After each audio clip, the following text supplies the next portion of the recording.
Приветствую всех зрителей и мотолюбителей. Сегодня в данном видео хочу рассказать вам, как можно легко и быстро почистить и смазать цепь на мотоцикле на примере Ninja 250R. Для этого нам понадобится 5-литровая баклажка, которую мы вырежем и подставим, чтобы жидкости не разливать по полу. Купим перчатки резиновые, достанем старую щетку зубную, купим керосин в магазине хозяйственном. Также нам понадобится шприц. Мы будем наполнять в шприц керосин и с помощью шприца наносить, брызгать на цепь и чистить щеткой. И так нужно сделать полный круг. Двигаем заднее колесо, проворачиваем, проходим так круг.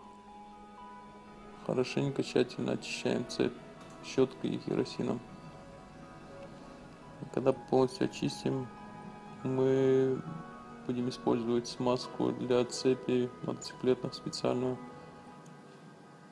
Наносим обильно, чтобы все звенья были смазаны. Также полный круг проходим, пока вся цепь не будет смазана. Подписывайтесь на канал. Всем удачных дорог.